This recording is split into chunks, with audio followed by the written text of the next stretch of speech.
Good morning po. Another day, another chicken vlog. Hindi tayo nagbabalik matapos ang halos 5 araw na hindi tayo nakapag-vlog. Dahil yung atin pong isang alagang doggy na female ay atin pong ipinakapon. Kailangan po niya ng extra care at saka laging chineche, kaya medyo na busy tayo, hindi tayo nakapag-vlog nito. Tsaka masama din po ang panahon ngayon, parang may bagyo ata. Kaya ito po, yan po ang ating mga alaga. Malalaki na po yan. Kitang kita nyo na po ang kulay. May dark blue, may light blue. Ito ay splash white. Yan. Ito po lahat ay anak ng ating blue Brahma. Sila po ay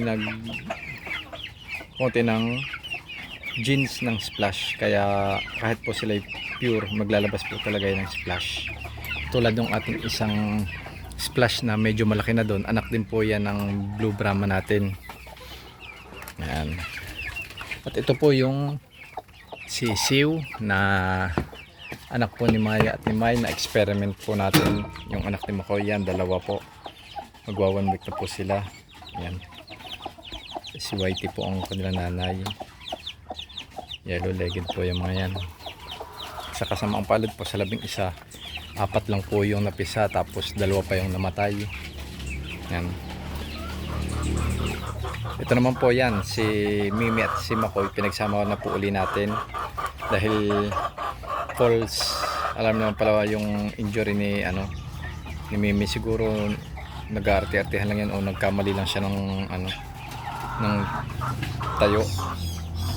Ito namang ating Rhode Island na show type, tuloy-tuloy po yung pangitlog. Nako, nabasag pala yung itlog niya, kanina buo pa yan yan. Tapos ito naman po yung 3 natin na Brahma, yung nanay ng mga sisiw, yung blue, tapos yung splash, tapos yung ating black mounted na maliit. Yan, nihiwalay po natin sila dahil may kausap po tayo dyan. Hindi ko lang alam kung matutuloy siya after daw ng undas. Yan. Ito naman si Makoy, inihiwalay na rin natin si Mocha dahil inaaway po niya.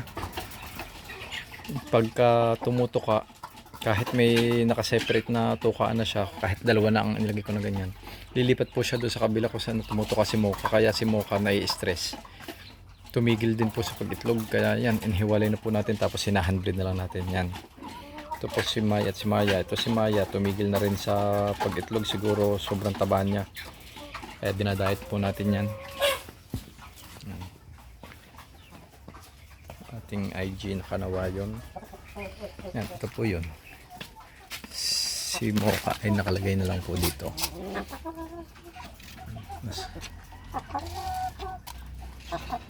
Ito yung ating IG Italy na hen.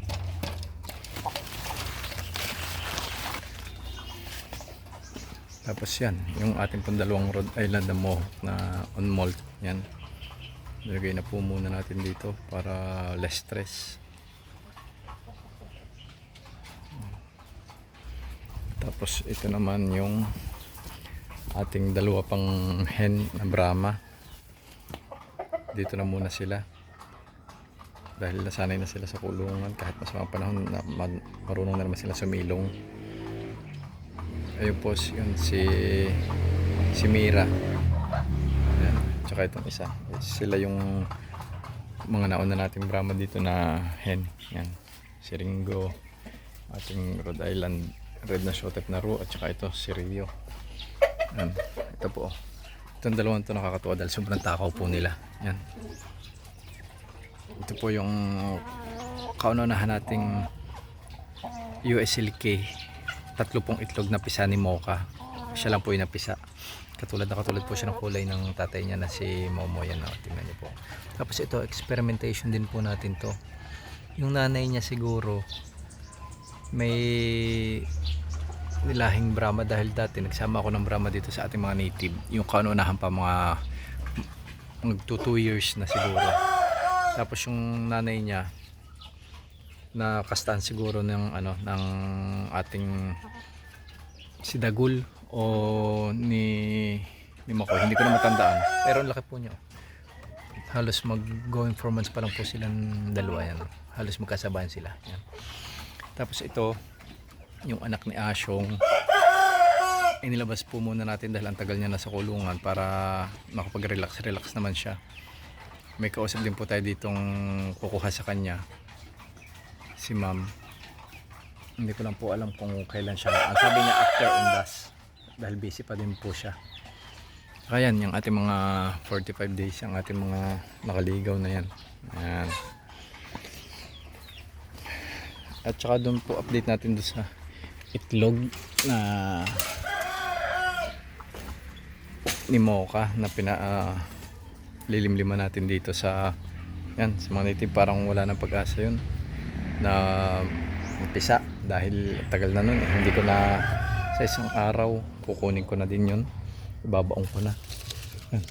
Yes, ito bayabas, ilang araw ko na tong sinisilip hindi mahinog-hinog. Ngayon hinog na sila. Yan, sarap to guys sa mga mga sa probinsya. Yan. Sa mga taga-syudad siguro wala na silang space para magtanim ng bayabas, kaya yan, itong gawain namin. Yung ibabaon mo yung kuko mo para malaman mo kung ready na yan. Pag bumuon yung kuko mo, ayos na. Yan makikita nyo. Yan, may mga itlog pa nagkalat kukunin natin yan. Tinan nyo si Dagul. Nagtatago si Dagul dun sa ano. Yan. Dagul. Yan. Ingat po tayong lahat dahil may bagyo na naman po. Tapos may another bagyo na naman pong kasunod dun. Hindi matapos-tapos ang bagyo. Syempre bagyo season. Kaya ingat po sa lahat ng tatamaan. Dadaan na ng bagyo. Maging alerto po tayo. Lumikas kung kailangan. Huwag nang isipin yung mga gamit-gamit. Ang mahalaga buhay po tayo. So yan na po muna ang ating update sa ngayon dahil kita nyo po kulimlim na po uli at nagbabadya na naman po ang ulan. May isang itlog po yung ating native. Salamat sa laging pagsubaybay, panonood. See you next time.